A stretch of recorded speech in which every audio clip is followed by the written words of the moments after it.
The whispering walls. When Ellie arrived at the Hollow Pines hostel, she was desperate for a place to stay. The weather had turned cruel, and the heavy rain made her hitchhiking journey unbearable. The hostel sat at the edge of a forest, its silhouette barely visible under the moon's faint light.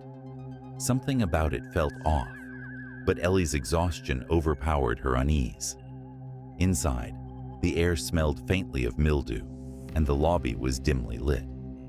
The receptionist, a frail woman with sunken eyes, handed Ellie an old-fashioned key and muttered, "Room 213. Don't leave after midnight." Before Ellie could ask what she meant, the woman turned away. Ellie climbed the creaking staircase, her shoes squelching with water. Room 213 was at the end of a long hallway. As she unlocked the door, she thought she heard faint whispers behind her.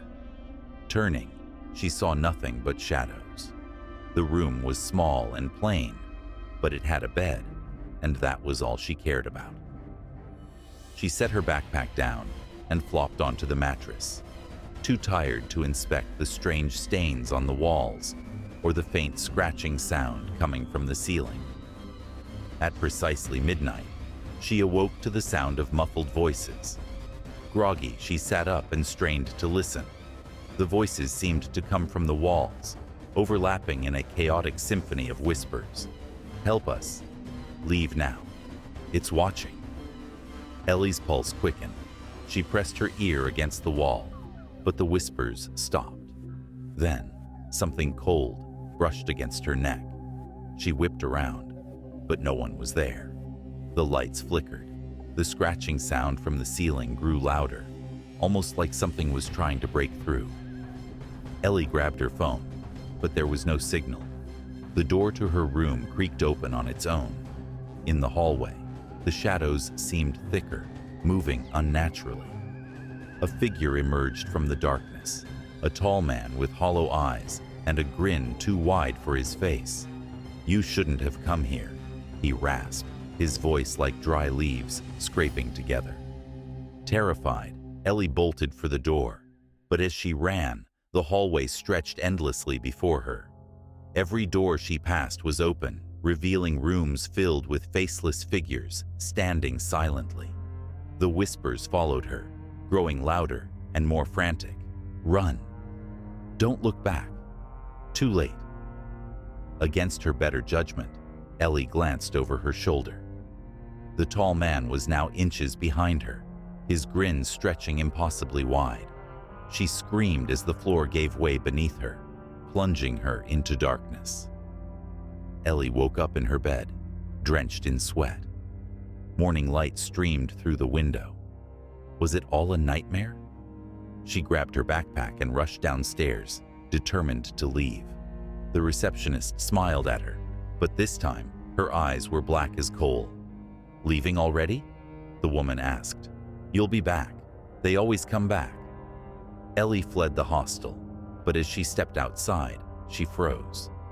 The forest was gone, replaced by an endless row of identical hostels. Above her, the sky turned an unnatural shade of crimson, and the whispers returned, louder than ever. Ellie was trapped forever. It started as an ordinary evening at Blackthorn Hostel. The place was old, older than the city that sprawled around it, with narrow hallways that seemed to stretch endlessly, creaking floorboards, and walls that murmured faintly when the wind howled. Yet it was cheap, and for the handful of students staying there, that was all that mattered. The air felt heavier than usual that night. Maeve, a history major with a fascination for the occult, was sprawled out in the common room, flipping through a tattered book she'd found at a secondhand store. It was bound in cracked leather, its title faded with age. When she opened it earlier, a note had fallen out, written in a shaky hand. "Do not disturb what slumbers." "Cliché," she'd muttered, setting the note aside. The hostel's clock struck midnight, its chime echoing eerily through the building. Maeve noticed that the common room's light flickered faintly with each strike. She glanced up but shrugged it off as the quirks of an ancient building. Returning to the book, she skimmed over passages describing rituals and warding symbols. Her friends, scattered in their rooms upstairs, were already fast asleep, or so she thought. Upstairs, Leo, an engineering student, tossed and turned in his bed. His window had refused to close properly since he moved in, and tonight the wind seemed intent on making its presence known. A faint scratching sound came from outside, like nails dragging across glass. He sat up, staring at the window, but saw nothing except the dark shapes of trees swaying against the pale moonlight. Then came the knock. 3 slow, deliberate taps. Not at the door, but at the window. "Who's there?" Leo called, his voice trembling. No answer. He crept toward the window, peering out cautiously. A shadow moved, too quick to be the wind. Before he could react, the scratching started again, louder this time, as though trying to carve its way through the glass. Downstairs, Maeve heard a muffled thud. She froze, listening. Another thud followed, then another, growing louder and closer. "Leo?" she called, her voice cutting through the silence. No reply.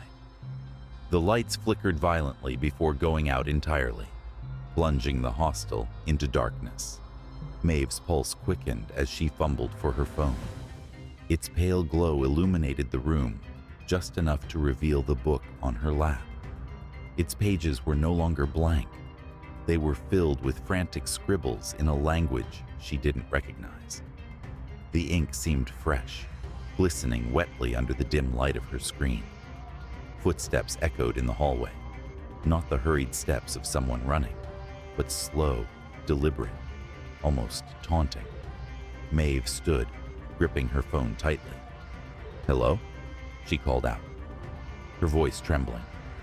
The footsteps stopped. Then came a whisper, so faint she wasn't sure if she'd imagined it. "Leave." Upstairs, Leo's door slammed shut. He screamed, a guttural sound that was abruptly cut off. Maeve bolted for the staircase, her phone's light bouncing wildly with each step. She reached his door and pounded on it. "Leo, open up," she shouted. The door creaked open on its own. The room was empty, the bed sheets tangled, the window wide open. A chill filled the air, carrying with it the faint scent of decay. On the wall, scrawled in what looked like blood, was a single word: "Awaken." Maeve's breath hitched. A noise behind her made her spin around. The hallway was filled with shadows, but they weren't still. They writhed and twisted, taking on forms that were almost human, but too elongated, too distorted. Eyes, dozens of them, glimmered in the darkness, all fixed on her. She stumbled backward, into the room, slamming the door shut. Her phone buzzed in her hand. A message from an unknown number flashed on the screen. The book was a door. You opened it. Before she could react, the lights in the room flickered back on. The shadows were gone. The writing on the wall vanished. Leo's bed was neatly made, the window shut tight. But the book was still in her hands, its pages now blank except for one. Written in the same shaky hand as the note she'd dismissed earlier were 4 chilling words: "It's not over yet." Whispers of room 306. The old Lantern Hostel had a reputation. Locals spoke of strange happenings, of guests who checked in but never checked out.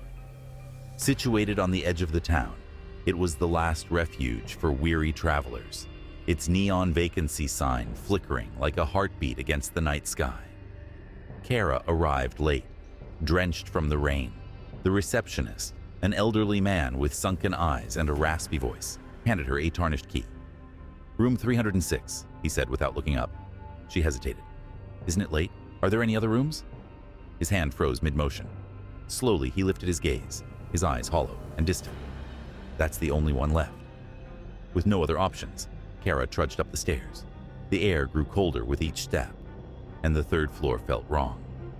The hallway lights flickered erratically, casting jagged shadows on peeling wallpaper. The key trembled in her hand as she unlocked the door. Room 306 was sparse but functional. A bed, a small dresser, a desk with a cracked mirror above it. Yet, it felt heavy, as if the walls were holding their breath. She tossed her bag onto the bed and noticed a faint smell, like damp earth and decay. Exhausted, Kara decided to ignore it. She lay down, trying to shake off her unease. Just as her eyes began to close, a faint sound reached her ears. U-2014. A whisper. She froze. "Help us." It was barely audible, like wind slipping through cracks. Sitting up, she scanned the room, her heart pounding. Nothing seemed out of place. Kara. Her name. Someone whispered her name. Panicked, she grabbed her phone and turned on the flashlight. The beam cut through the darkness, illuminating the cracked mirror. For a moment, she thought she saw movement / U-2014. A shadow flitting behind her reflection. She spun around. The room was empty. Her phone buzzed in her hand. A message flashed on the screen. "Get out now." She stared at the screen, her breath coming in short gasps. The sender was listed as unknown. A sudden bang made her scream. The closet door rattled violently as though someone were trapped inside. "Who's there?" Kara demanded, her voice shaky. The rattling stopped. Cautiously, she approached the closet, her flashlight trembling. She reached out, fingers grazing the handle, when the whisper returned, louder now. "Don't open it." Her blood ran cold. She stepped back, but the door swung open on its own. Inside, there was nothing but darkness, a void so deep it seemed to swallow the light. A hand reached out. It was pale and skeletal, its fingers impossibly long, tipped with blackened nails. Kara stumbled backward, screaming, as a figure emerged. U-2014. Its face obscured by shadows, its body twisted and wrong.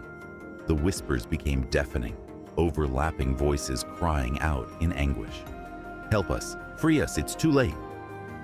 Kara bolted for the door, yanking it open. The hallway was gone. In its place was an endless expanse of darkness punctuated by distant flickering lights. The air was thick and suffocating. A voice spoke behind her, deep and guttural. "You shouldn't have stayed." She turned, tears streaming down her face. The figure was closer now, its grin wide and unnatural. She stumbled into the void, the whispers chasing her, pulling her deeper into the darkness. The next morning, the receptionist sat at his desk as usual. A young couple entered, asking for a room. He handed them a tarnished key. "Room 306, he said without looking up.